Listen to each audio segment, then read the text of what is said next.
The gavel came down twice before Tobias Maddox put a bullet through the auction block itself, and the crowd scattered like quail. "Third time's the charm, gentlemen," said the man swinging the gavel, a narrow-faced fellow in a brocade vest who called himself Gideon Voss. "Going once for the Callahan print shop in the quarter section beneath it. Going twice." The shot cracked across the dusty street of Ironwood Crossing and split the pine block clean in half, and every man standing near the makeshift platform ducked or ran, boots kicking up summer dust the color of old gold. Josephine Callahan, who had stepped off the mail wagon not 20 minutes before with her trunk still sitting, unclaimed at the freight office, froze where she stood with one gloved hand pressed to her collarbone. "That'll be enough hammering on another woman's property," said the man who had fired the shot, and he came walking out of the crowd with a Sharp's rifle resting easy across one forearm, as though it weighed no more than a walking stick. He was tall in the way that made doorways look smaller, built through the shoulders and chest like a man who had spent a decade wrestling beaver traps out of half-frozen rivers and hauling deadfall for his own cabin, which was exactly what he had done. His hair was too long for a town barber's taste, dark and shot through with the first threads of gray at the temples, though he could not have been much past 30, and it curled damp against his collar in the heat. A beard, close-trimmed but real, covered a jaw that looked carved rather than grown. His buckskin coat had been oiled dark with years of use, and beneath it his forearms, bare to the elbow where he'd rolled his sleeves against the July sun, corded with muscle that made the gavel-swinging man take an involuntary step backward. "This is a legal proceeding, Maddox," Voss said, though his voice had gone thin. "The Callahan estate owes back taxes to the territory and a note besides, and I have been appointed to see the debt satisfied." "You've been appointed by yourself," Tobias said.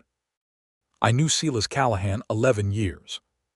He never carried debt in his life he didn't pay by the season's end, and he sure never signed a note to a land office that didn't exist before you rode in from Cheyenne with a tin star you bought off a drunk deputy."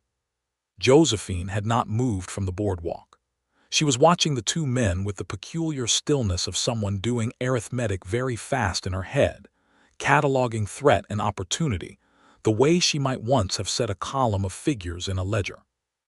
She was 27, dressed for travel in a plain brown traveling dress gone gray with trail dust, her dark hair pinned up under a hat that had seen 3 years of wind, and there was a steadiness in her green eyes that did not match the general panic of the street around her.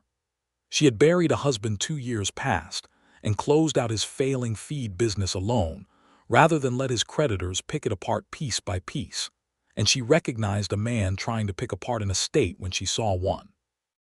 "And who might you be, then, to stand in the way of the territory's business?" Voss demanded, recovering some of his bluster now that no more shots seemed forthcoming. "I'm the man who's about to point out that Silas Callahan's next of kin is standing right there on that boardwalk," Tobias said, and turned and looked at her. Josephine watched something move behind his eyes, some old recognition surfacing slow as a fish rising through dark water, and she felt her own breath catch to match it. "Josie," he said, and the name came out rough, like it had been sitting in his chest a long time waiting for the chance. "Tobias Maddox," she said back, and could not keep the wonder out of her voice, because the last time she had seen this man he had been a lanky 20-year-old apprentice with ink permanently staining his fingers, learning the composing stick under her uncle's patient hand, and now he stood in front of her built like the mountains he must have spent the years since living inside of. "I did not expect to find you standing between me and a gavel. I did not expect to find you at all," he said. "Not here, not now." Voss cleared his throat loudly. "Sentiment is a fine thing, but it does not discharge a debt. If the lady wishes to claim the property, she may settle the note with me directly, in coin, by sundown, or the auction proceeds as scheduled." "Show me the note," Josephine said, and there was enough of her uncle's own flat, unhurried authority in it that Voss actually reached into his vest before he caught himself. "That is a matter for the land office, not the street." "Then we will discuss it at the land office," she said. "With a lawyer present, and with the marshal from Fort Fetterman as witness, since I understand the fort is only a day's ride, and I intend to send for him this very afternoon if you cannot produce a signature that is not forged."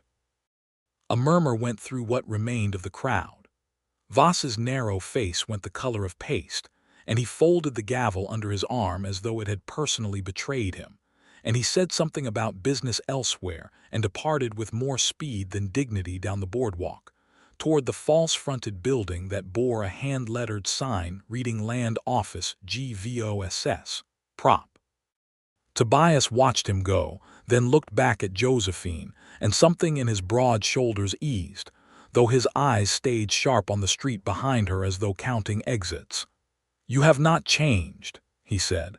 "Still the smartest person in any room you walk into."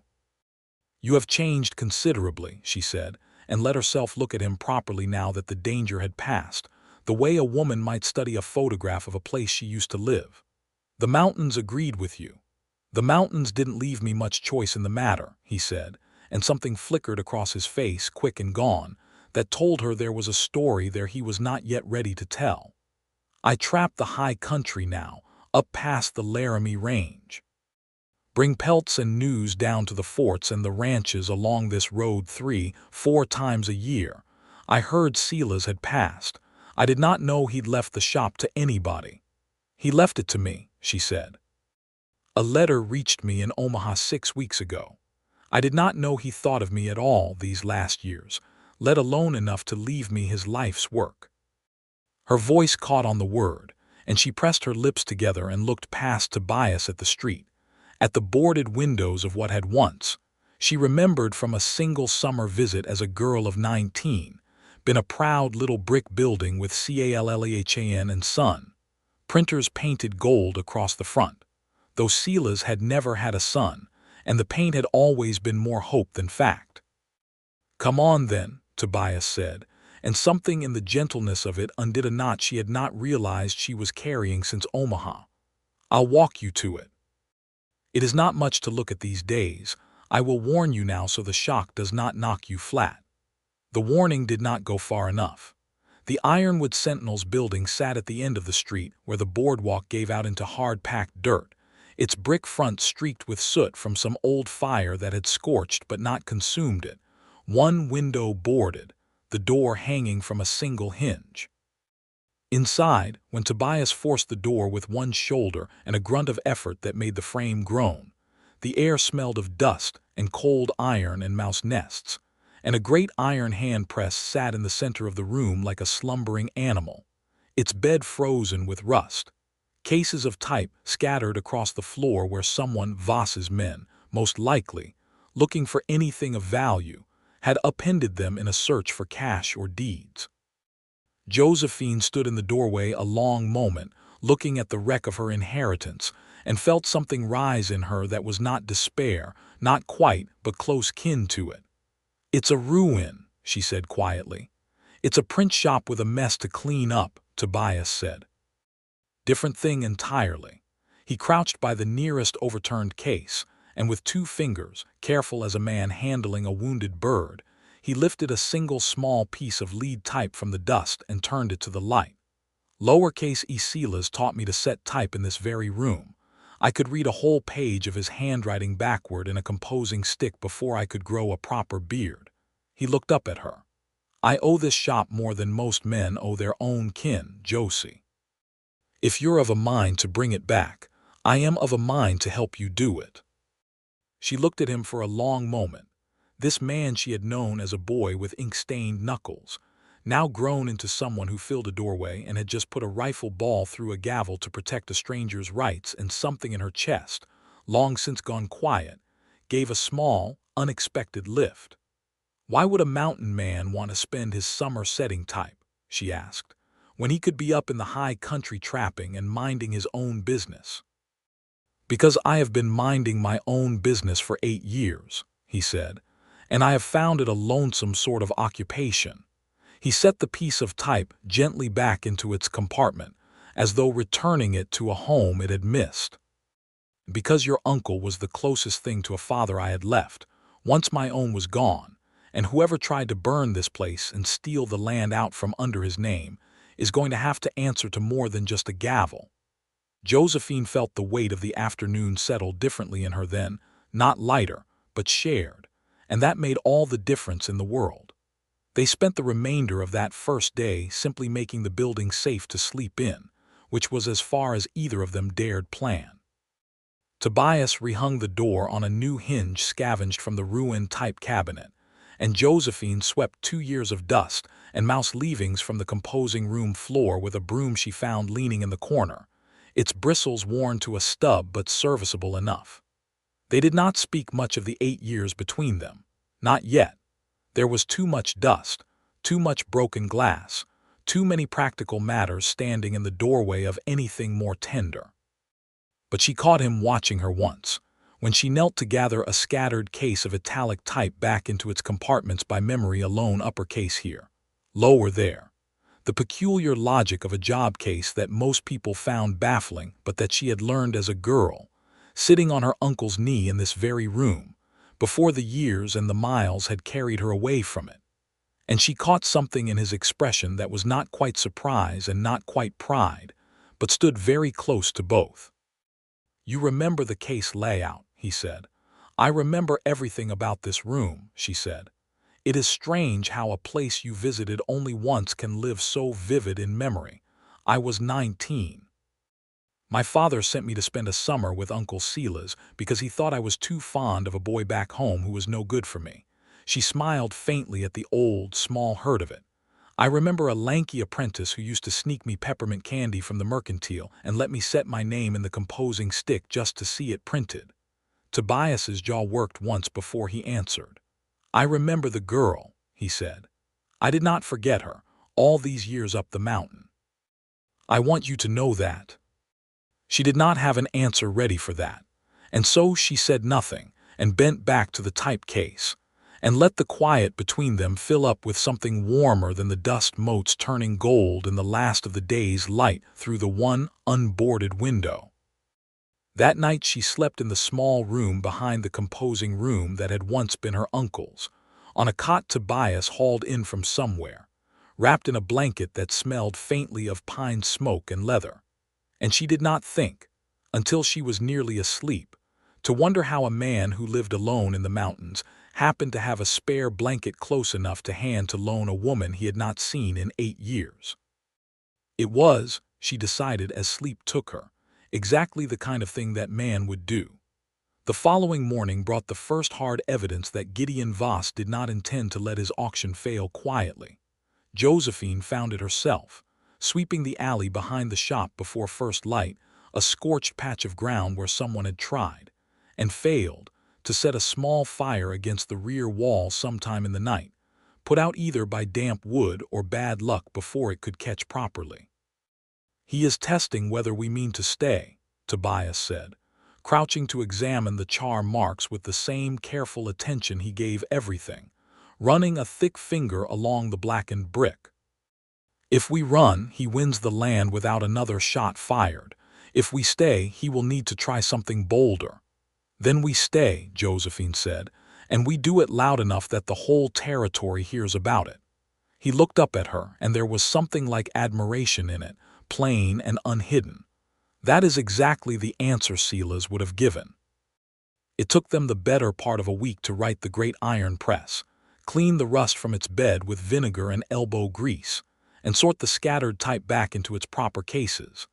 A labor Josephine had not expected to find so soothing, sitting hour after hour with Tobias across the composing bench from her, his enormous hands moving with surprising delicacy as he plucked individual letters from the chaos and sorted them by memory into their compartments. M here, W there. The little wedges of quads and spaces set aside in their own bins. He had not lost the skill in 8 years of trapping and hauling pelts. If anything, his hands, roughened and scarred as they were from cold rivers and skinning knives, moved through the type with a tenderness that made her chest ache to watch, as though he had been saving up the gentleness in them for exactly this. "How does a man keep such a touch?" she asked him one evening, after years of setting traps instead of type. "The hands remember what the mind was taught first," he said, not looking up from the stick he was filling, letter by letter, backward and upside down, the words only becoming readable once inked and pressed to paper. "Same as I remember which berries a man can eat in a hard winter and which will kill him slow. Some knowledge sets into the bone and does not leave, whatever else changes around it." He glanced up at her then, and the look held a fraction longer than mere conversation required. "I did not think I would ever set type again. I am glad to find I was wrong." It was on the 8th day, with the press finally turning under its own creaking effort and a trial sheet, nothing more than a masthead and a single paragraph announcing the paper's return drying on the line Josephine had strung across the composing room, that they found what Tobias Callahan had truly left behind. Josephine was clearing the last of the old type cabinet, the one Tobias had cannibalized for its hinge, when the false bottom of the lowest drawer gave way under her hand, and a folded sheaf of papers tumbled out into the dust. She sat back on her heels and unfolded them by the window light, and Tobias came to stand behind her shoulder, close enough that she felt the warmth of him at her back like a stove in winter.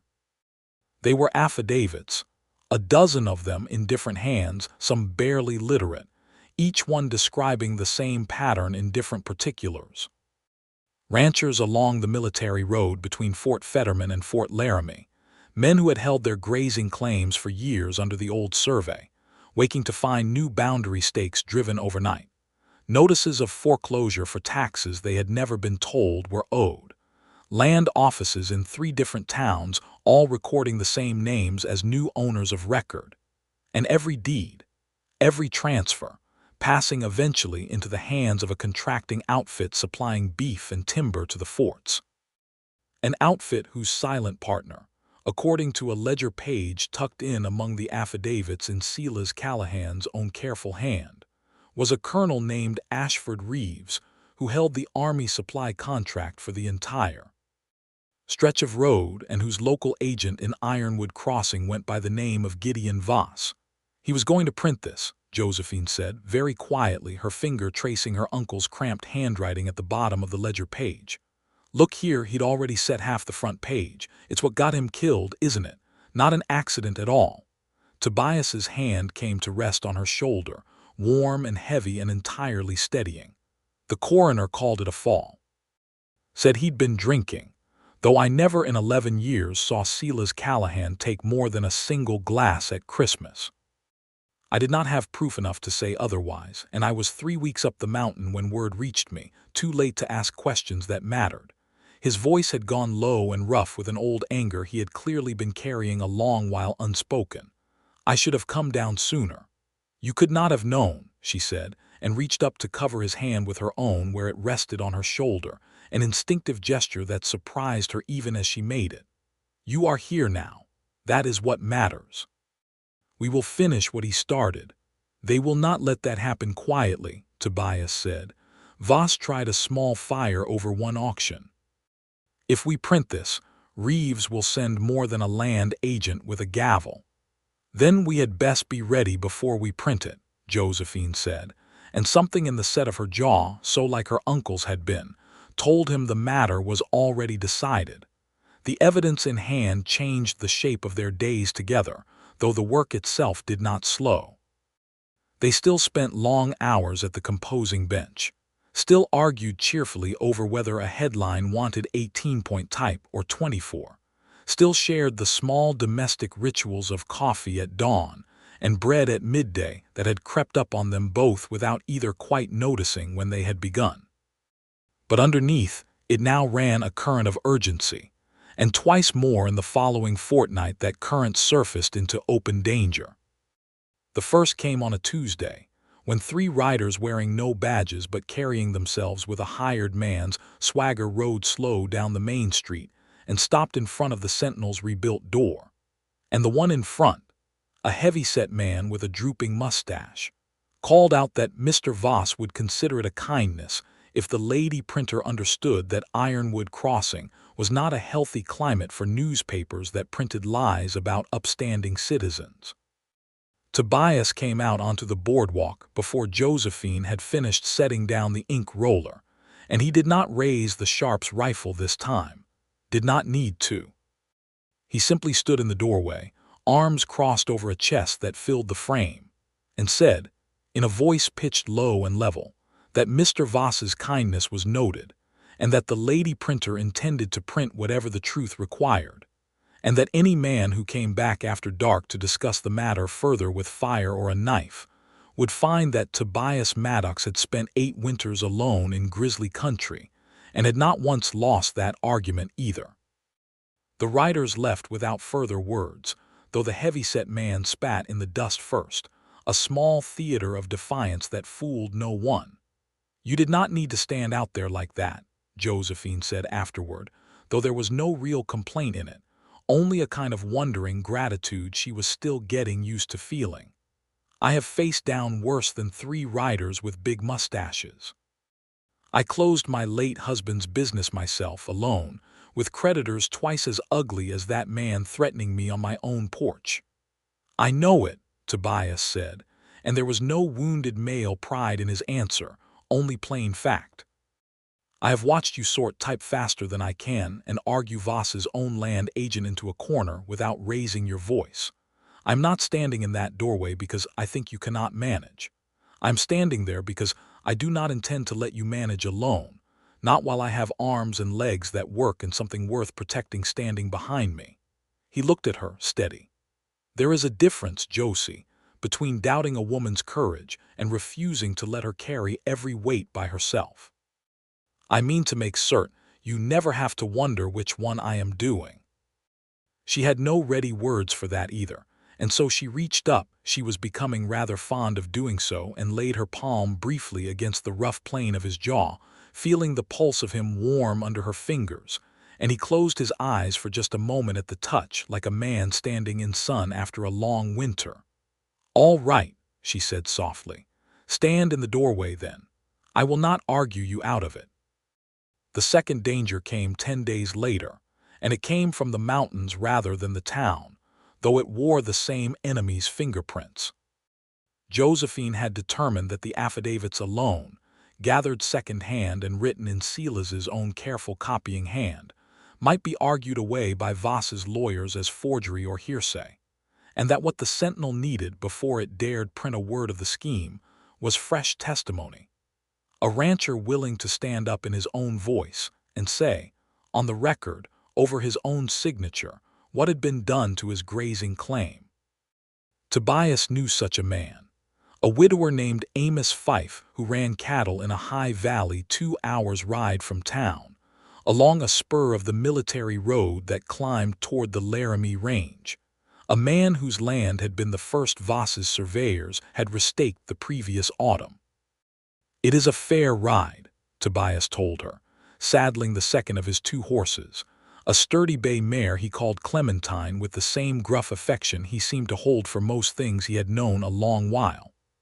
2 hours out along good road, though the last stretch fords Willow Creek, and this time of year the mountain runoff can still make that crossing lively even in July if there has been rain up high. "I have crossed worse on the way from Omaha," Josephine said, though she said it lightly, not knowing yet how the day would test the claim. They left before dawn to make the ride and return before dark, Tobias setting a pace that favored the horses over speed, and Josephine found, riding beside him along the wide dirt track of the military road, with the sun climbing gold over the eastern hills and antelope watching them from the sage flats with idle curiosity, that she had not felt so unburdened in years. Not since before her husband's illness, not since before the feed business had begun its slow collapse. Not, she thought, since that single golden summer 8 years past when she had been 19, and this same man had walked her along a different road entirely and made her laugh until her sides ached. "Do you remember the creek races?" she asked him, as Clementine picked her way over a rocky stretch. "You and the Hollies boy, betting pennies on paper boats. I remember you beat us both with a boat folded from a proof sheet you'd stolen off my composing bench," Tobias said, and the corner of his mouth curved in something close to a real, unguarded smile the first she had seen on him since her arrival that was not weighted with worry or watchfulness. I was furious for a full day. Then I was not furious anymore, because you gave me half your penny winnings out of pity, and I decided I would rather keep you as a friend than stay angry over a boat race. Only a friend. She asked before she quite meant to, and felt her own cheeks warm. He was quiet a moment, guiding Clementine around a fallen branch. I was 20 and had nothing to offer a girl like you, Josie. No land, no trade beyond what your uncle was teaching me, and a father back home dying by inches of a lung sickness that left me nothing to inherit but debt. I thought about offering more than friendship 100 times that summer. I never found the courage, and then you went home, and then my father died, and there was nothing left to keep me anywhere, so I went up into the mountains where a man does not need coin or prospects to survive, only grit and a good rifle. He glanced sideways at her. I have thought more than once in 8 years about what I might have said if I had said anything at all. What would you say now? She asked, very quietly, and the horse's hooves seemed suddenly very loud on the packed dirt. Now, he said, I would say I am glad the road brought you back to me, even under such hard circumstances, and I would ask whether you might let an old friend try again, properly this time, once we have settled the matter of a burned-out print shop and a corrupt land agent, and an army colonel who thinks he can steal a whole valley one forged deed at a time. He said it plainly, without flourish, the way he said most things, and it struck her as far more moving than any pretty speech could have managed. I might let him, Josephine said, and found she was smiling so wide it nearly hurt, provided he does not wait another 8 years to ask a second time. They reached Amos Fife's ranch by mid-morning, and the widower, a gaunt, weathered man with a shotgun he set aside readily enough once Tobias called out his own name across the yard, gave them 2 hours of hard, bitter testimony about false surveys and threatening night riders, and a note of debt he swore he had never signed, all of it taken down in Josephine's quick, neat hand across 3 full pages, signed and witnessed by Fife's own daughter. A girl of perhaps 16, who watched the whole proceeding with the fierce, frightened hope of someone who had begun to believe no one outside the valley would ever hear her family's trouble. You print that, Fife told them at the gate as they mounted to leave, and you tell the whole territory Amos Fife stood behind every word of it. I have got nothing left to lose that Voss has not already tried to take.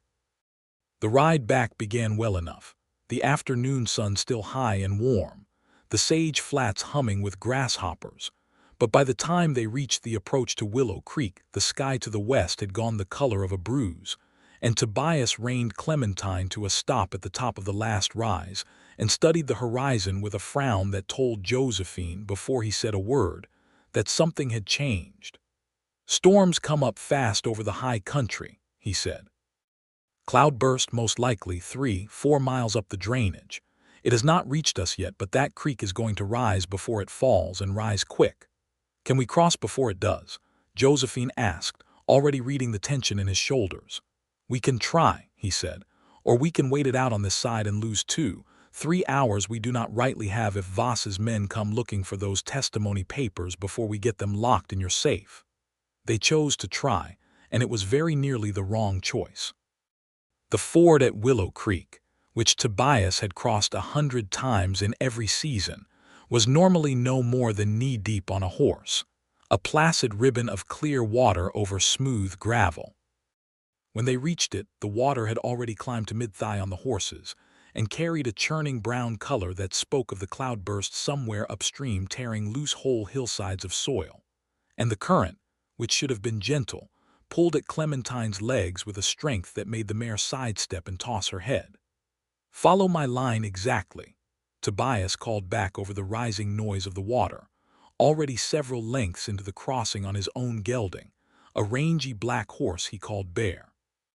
Do not let her fight the current, let her angle downstream with it. What happened next happened too fast for either of them to have prevented it. A section of the near bank, undercut by the sudden rise in water, and already weakened by the spring's earlier runoff, gave way beneath Clementine's hind feet just as the mare was gathering to climb out on the far side. The ground simply dissolved into brown water, and horse and rider went down together. Josephine pitched sideways off the saddle into the current with a cry that was torn from her throat and swallowed almost at once by the roar of the water. The cold hit her like a fist. The current took her feet out from under her instantly and rolled her, and she had one clear thought: do not fight it. Let it carry you. Find your footing when you can before instinct overrode thought entirely. And she was simply fighting to keep her head above the churning brown surface, her skirts dragging like iron weights, a half-submerged branch raking across her forearm hard enough to draw blood even through the numbing cold. She heard Tobias shout her name, once, raw and terrible, and then she went under again as the current swept her toward a bend where the bank rose in a crumbling wall of undercut earth. And for one long, airless moment, she believed with total clarity that she was going to drown not 30 feet from where they had been laughing together an hour before. Then a hand closed around her wrist like an iron manacle, and she was hauled bodily out of the current's grip, her shoulder wrenching hard enough to make her cry out, and she broke the surface gasping and retching muddy water to find herself hauled against Tobias's chest, both of them half swimming, half scrambling toward a shallower stretch where Bear stood trembling but planted on solid gravel, having somehow scrambled clear of the collapsing bank himself. "I have got you," Tobias was saying over and over, his voice ragged in a way she had not heard from him before, not even facing down armed riders. "I have got you, Josie. I have got you. Kick with me. That's it, kick." They came up onto a gravel spit some 30 yards downstream, both of them coughing, soaked through, shaking with cold and effort, and Tobias did not let go of her even once they were both clear of the water, but hauled her fully into his arms and simply held her there, kneeling in the mud, his whole massive frame trembling as hard as her own. "Clementine," Josephine managed finally, through chattering teeth, twisting to look back at the creek. She swum clear, look up on the far bank, she's finding her feet. Tobias's voice was still rough, but steadier now that he could see the mare picking her way, wet and blowing hard but sound, onto solid ground upstream.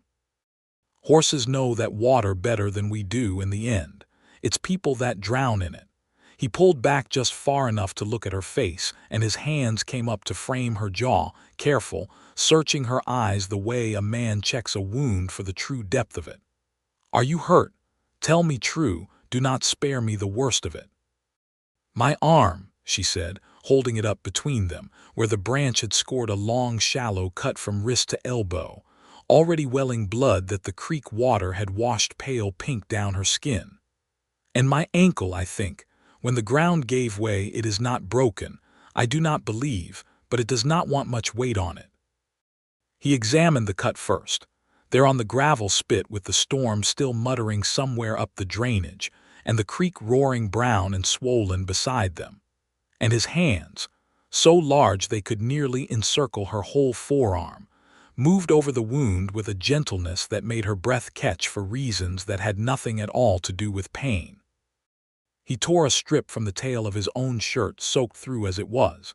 It would serve to slow the bleeding until they reached somewhere dry, and bound the cut with a care so absolute, so utterly without hurry despite the danger and the cold and the failing light, that Josephine found herself watching his face rather than his hands, memorizing the furrow of concentration between his brows, the way his jaw tightened slightly each time she flinched. "You are not fragile," he said quietly, not looking up from the bandage, as though he had read the thought in her stillness, "and I do not treat you as though you were. But you are hurt, and I am the one with 2 good hands free at the moment, so you will let me tend it, and you will tell me if I bind it too tight, and that is the whole of the negotiation."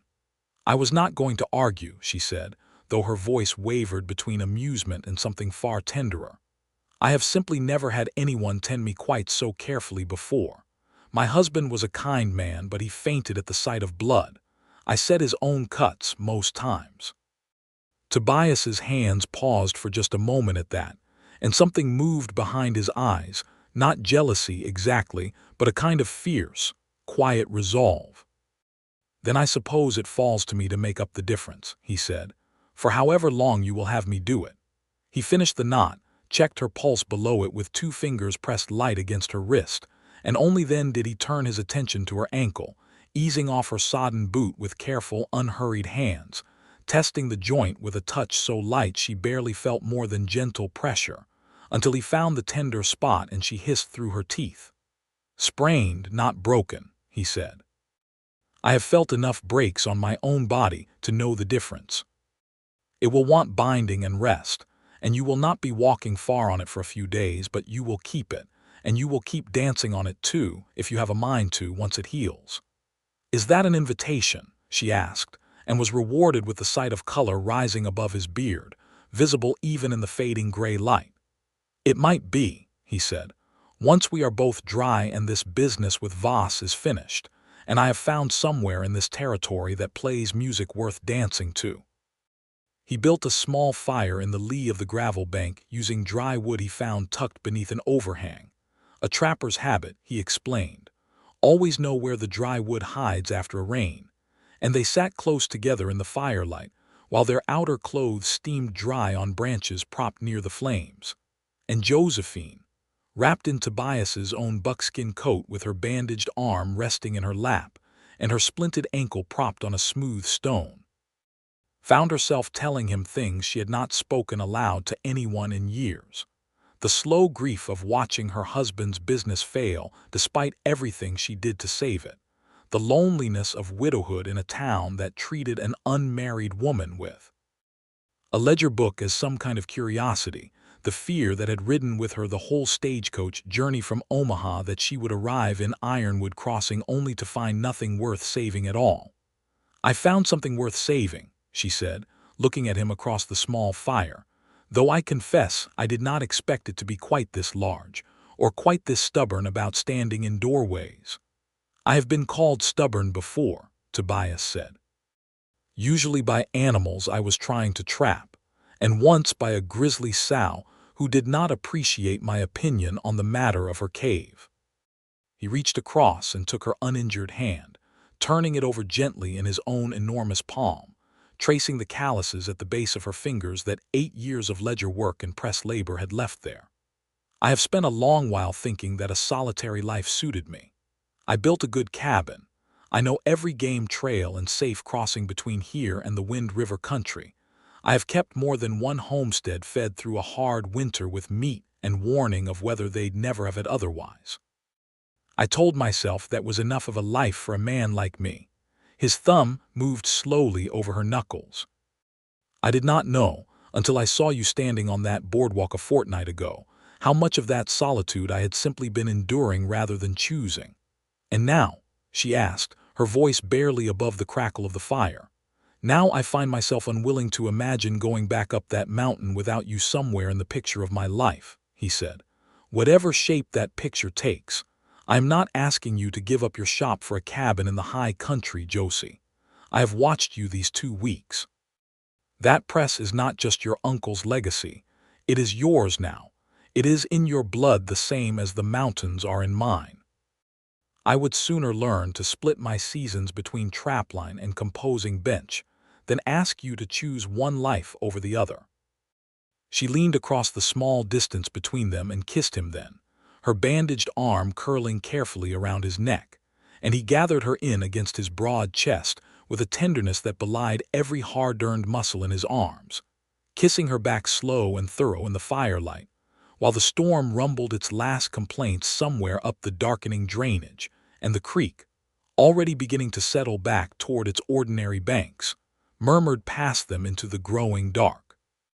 They did not make it back to Ironwood Crossing until well past midnight, Josephine riding double with Tobias on Bear, while he led the recovered Clementine on a lead rein, and though her ankle ached with every jolt of the horse's stride and her arm throbbed dully beneath its bandage, she could not remember, in all her 27 years, feeling quite so entirely, unaccountably happy.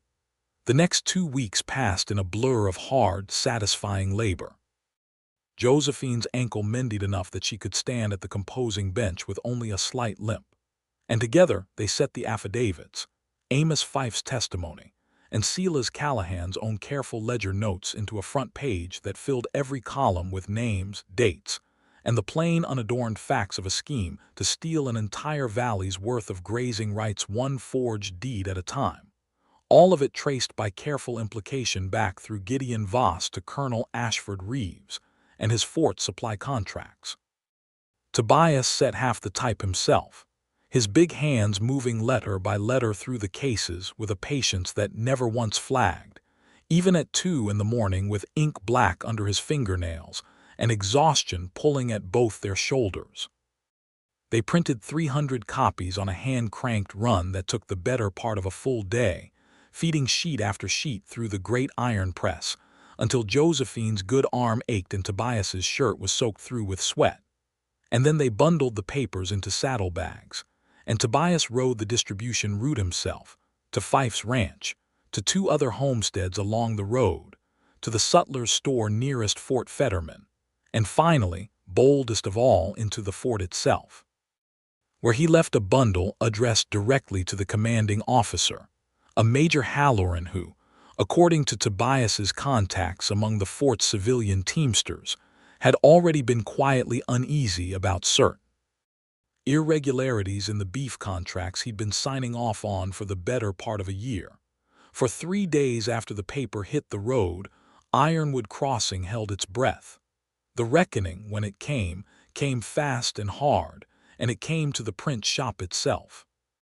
Josephine was alone at the composing bench in the early evening, Tobias having ridden out to check on a rumor of trouble at Amos Fife's ranch, when the front door was kicked open so violently it tore free of the very hinge Tobias had rehung a month before, and Gideon Voss stood in the frame with a revolver in his shaking hand and a wild, cornered look in his eyes that told Josephine, in the space of a single heartbeat, that the man had nothing left to lose and had decided to make that fact everyone else's problem. "You have ruined me," Voss said, his voice cracking. "Reeves has cut me loose, do you understand? Cut me loose the moment your paper reached the fort, and there is a federal marshal riding out from Cheyenne within the week to ask questions I cannot answer. You have ruined me, and you will pay for it before I let them take me in." Josephine did not run. She had learned, in 2 years of widowhood and a lifetime of watching her uncle face down every manner of trouble from behind this very bench, that running rarely served a person as well as steadiness did. And so she set down her composing stick with deliberate calm and kept the width of the great iron press between herself and the doorway. "Shooting me will not undo what is already printed, Mr. Voss," she said, her voice far steadier than her racing heart had any right to allow. 300 copies are already in circulation. Copies are at the fort. A federal marshal is already riding by your own account. My death changes nothing except the charge you will face. It changes whether I am hanged as a swindler or a murderer," Voss said, and raised the revolver, and Josephine had one single clear thought, that she would not go down cowering behind a press her uncle had built with his own hands, and reached for the nearest heavy object within her grasp, a full case of pica type, prepared to fling it, and whatever chance it brought her toward the door, when the sound of hooves at a dead gallop reached her through the broken doorway. And Tobias Maddox came through what remained of the frame like a force of weather itself, catching Voss's gun arm in one enormous hand and driving him bodily into the wall hard enough to crack the old plaster. The revolver discharged once into the ceiling in the struggle, a deafening crack that rained plaster dust down over both men. And for a long, terrible moment Josephine could not tell whose blood she was seeing on the floor until Voss, disarmed and pinned beneath Tobias's forearm across his throat, went slack with defeat rather than injury, weeping in the broken, ugly way of a man who has finally run entirely out of road. "Josie." Tobias's voice cracked on her name as he looked up, and only then did Josephine see the dark stain spreading along his own left side, where the bullet, deflected by the ceiling but not entirely spent, had grazed a shallow furrow across his ribs on its way to burying itself in the rafters. "I am all right. Are you hurt? Tell me you are not hurt."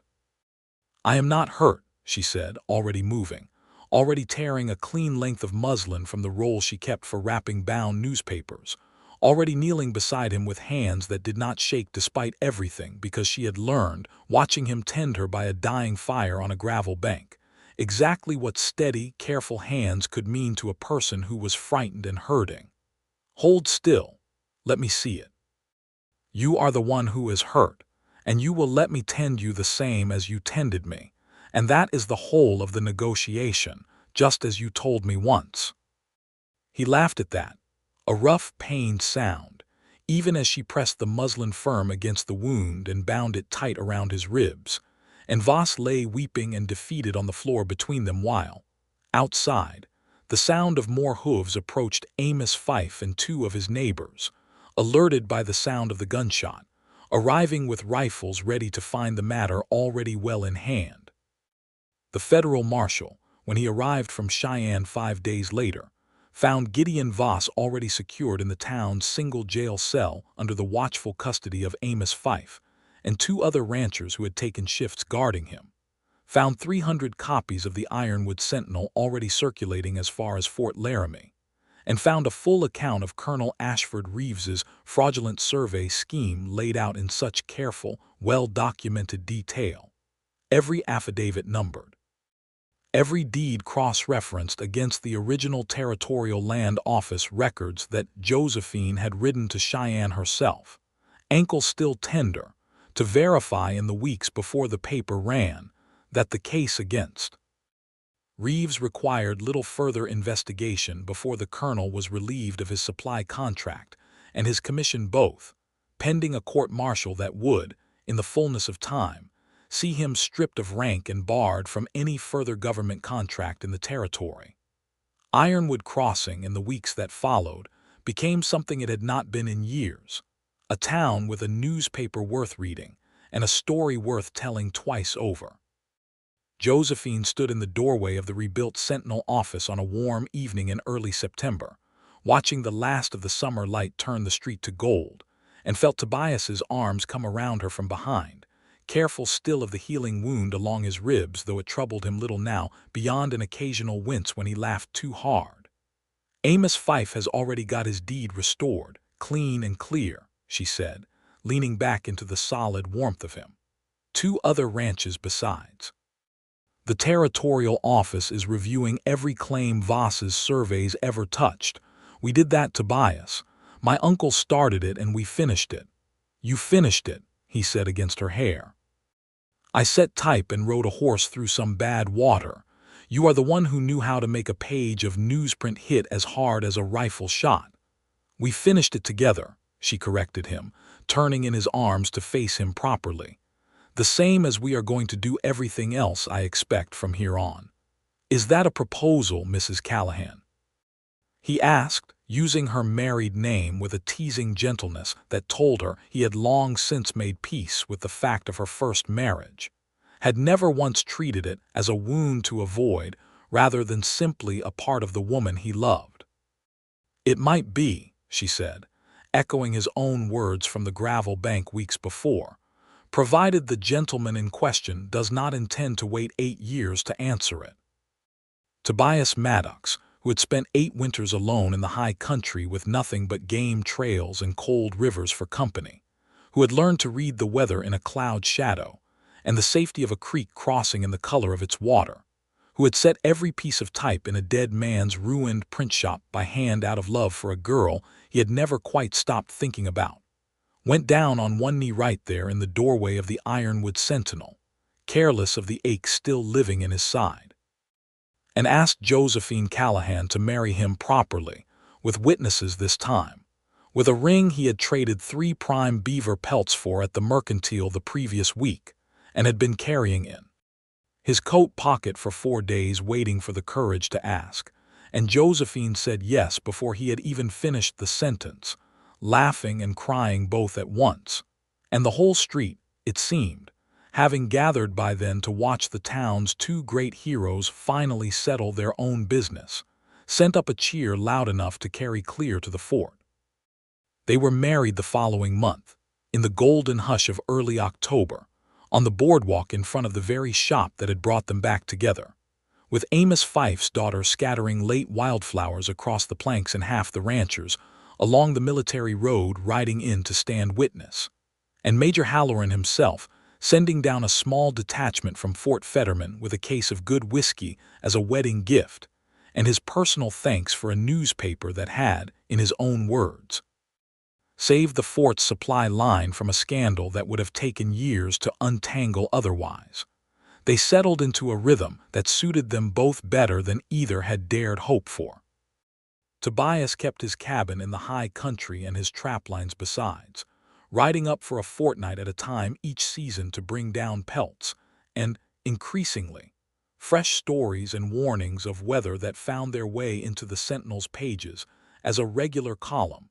The readers along the road came to depend on nearly as much as they depended on his knowledge of safe creek crossings. Josephine kept the shop, the press, and the growing circulation of a paper that had become, in truth, the very heartbeat of the settlement strung along that lonely stretch of military road, births and deaths, cattle prices and grazing disputes, warnings of washouts and notices of dances, all of it set in type by two sets of hands that had learned, over one golden summer of danger and slow-building love, to work in a perfect, unhurried partnership. On the evenings when Tobias was down from the mountain, they worked the composing bench together by lamplight long after the town had gone quiet, his big hands moving letter by letter through the cases with the same patient tenderness he had shown her wounded arm on a gravel bank, her own quicker fingers filling in behind him, and more often than either much-minded, the work would pause somewhere past the second hour so that he could pull her against his chest and kiss her slow and thorough in the ink-scented dark. And she would laugh against his mouth and tell him they would never finish an edition at this rate, and he would tell her, every time, that some things were worth setting a deadline aside for. She never did feel small in his arms, for all his size and strength. She felt instead entirely and finally at home, the way she had felt once as a girl of 19 sitting on her uncle's knee in this same room, learning the shape of the letters that would, 8 years and one golden, dangerous summer later, spell out the whole unlikely, hard-won story of how a mountain man had come down out of the high country to set every type by hand, and in doing so, had helped a woman rebuild not only a failing print shop, but a life neither of them had quite dared to hope for alone.